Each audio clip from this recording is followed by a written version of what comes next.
power scaling anime community needs a reality check, because I feel like they believe their stuff way too much.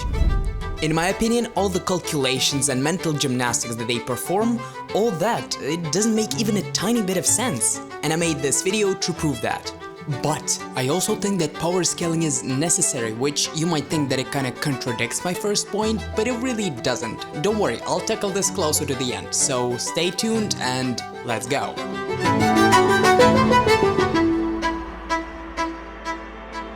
First of all, I want to break down how power scaling actually works, because there are different methods to gauging character stats. The main that exists are feats, statements, pixel scaling, and calc stacking.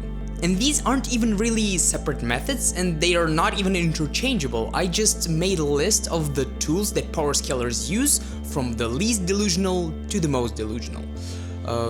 Moving on.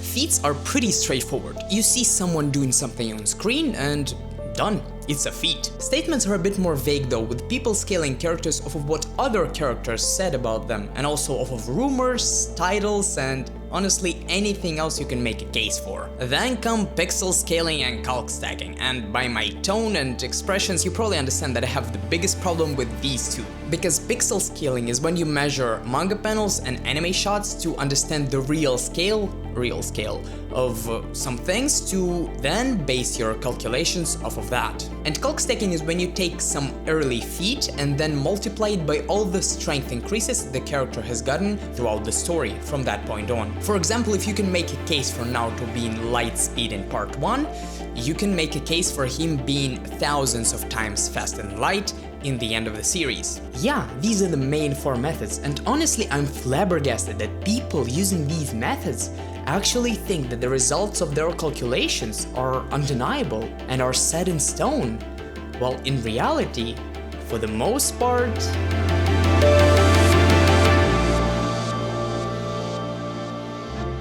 none of it makes sense. And if feats and statements are logical at least to an extent, pixel scaling and calc stacking is just another form of delusion. And you might think that I don't really like or watch those power scaling videos, but I actually do, and it might be quite interesting as a form of entertainment. But sometimes I feel like this community is insane when I realize that people actually believe this stuff. But let me take a step back and go over each form of scaling. Feats are the most concrete option to understand how strong the character actually is. It has the least amount of delusion in it. But you have to remember one thing, that author's intention is extremely important here. If the feat is portrayed by the author as something other than display of strength, you better take that feat with a grain of salt. But other than that, feats are fine. The real fun stuff starts with statements, portrayal, and things like that. With this one I have much more problems, because people love taking some statements out of context and just start spitting straight nonsense. This is really prevalent in One Piece, in other shows too, but in One Piece especially, because the show is not yet finished and a lot of powerful characters have only statements about them. The main thing you have to remember is again author's intention, and if you're not sure about that intention, it might be your own delusions. Then come 2 main gods of delusional power scalers: pixel scaling and calc stacking. Both are equally bad and have absolutely zero truth to them. Let's take pixel scaling for example.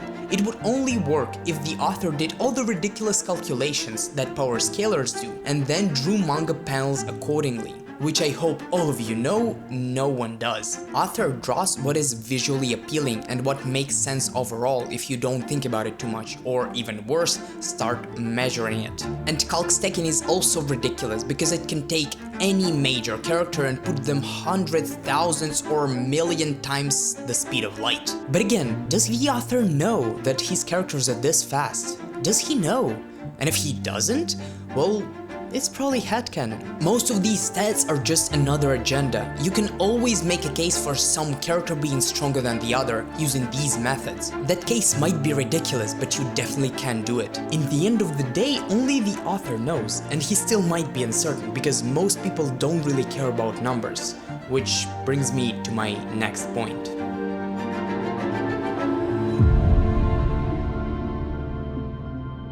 During the previous section, you heard me saying many times that if the author didn't mean it, it's probably headcanon, and I stand by it. Usually, author's intent is pretty obvious in the story, and if you have to go beyond that, you're already lost. Let me give you an example and take Naruto and Luffy as one of the most popular anime characters of all time. Both Naruto and One Piece communities love making cases for them being planetary, aka their attacks have enough energy to destroy a planet. But in my opinion, there is a little problem with it. Neither Kishimoto nor Oda ever intended for their characters to be this strong. Definitely not strong enough to be able to destroy a planet with a single attack. And probably dudes in the comments will be like, there is a difference between attack potency and destructive capacity.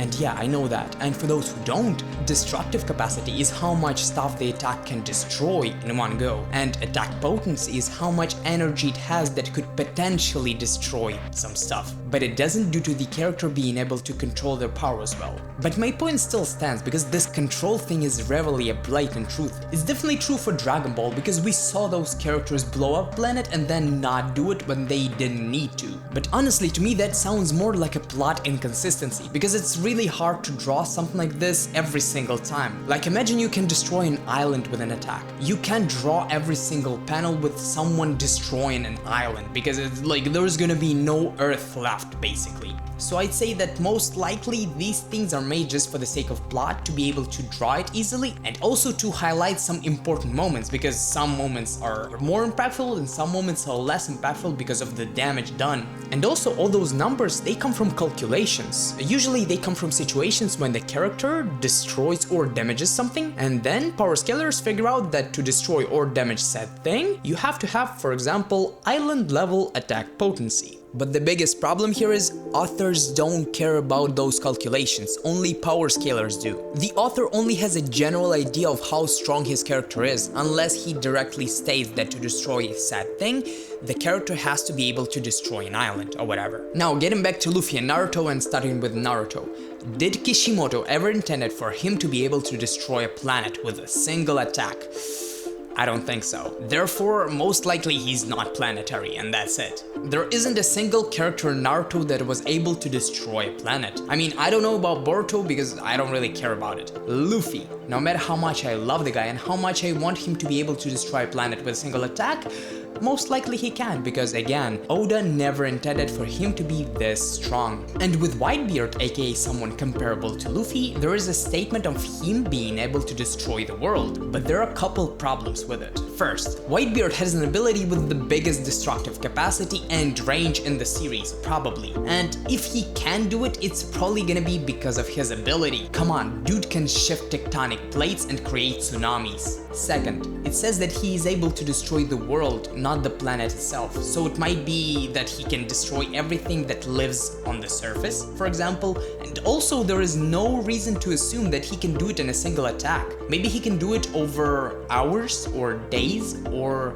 weeks or months. It is really vague. So as a result, yeah, I don't think that One Piece is planetary. And the biggest thing with author's intent is that some people will still claim that undeniably, author had this intention. Which brings me to my final point, which is some questions just don't have answers. Maybe they don't have answers yet, like in One Piece, or they don't have answers at all, like in other series that are finished. Like there is no definitive answer on who's strongest in the Akatsuki, Obito, Itachi, or Pain, because they all have kind of contradicting statements. Just like there is no way to know yet who's stronger, Shanks or Mihawk. And every claim about there being an answer to this question involves some level of mental gymnastics, aka making it kinda headcanon, at least to an extent. And also one last thing about why power scaling can be the most illogical thing ever is that pretty often people base it off of real world, like off of real world things, events and physics and everything else. For example, calculating how much energy Deku Sponge needed to put out to change the weather or whatever he did. Because again, author just wanted it to look cool and really strong, and that is the only reason why he did that. That is the only reason why Deku Sponge had this effect. It has no ties to real world, and authors don't research this, and even if they do, they're not even close to being as meticulous as power scalers are. So I've been thrashing power scaling for so long, I think it's about time to talk about the thing that I told you in the beginning.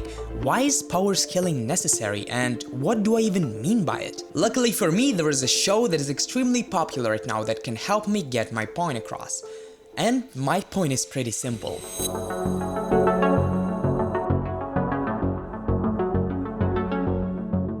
Yeah, our good old Invincible is the reason why even if you don't like power scaling, you will have to admit that it is important for stories that have a lot of battle in them. And it is not important in a way that I described earlier. It's important in just understanding the power hierarchy. That's all. Because when people start thinking that it is not important at all, shows like Invincible are born, where power scaling is so bad it actually messes with your experience, it messes with the story. One moment Mark is shown to be comparable to characters that level cities easily, and then he's just defeated by a random villain. Ridiculous. Honestly, I can't remember a show that can even come close to Invincible in terms of how bad its power scaling is. And for those who think that just read the story, just watch the story, power scaling is not important, no. If it is a battle-oriented story, it is really important, because if you forget about it completely, you will get a story with a ton of plot holes, inconsistencies, and a story that just struggles to keep the tension where it wants to. And nobody wants that. So, even though power scaling is not all bad and sometimes even necessary, for the most part it's headcanon, and it's just people making up their own numbers and living in their own reality. Even though, I won't deny, it might be a bit fun sometimes. Yeah, subscribe for more anime content and see ya.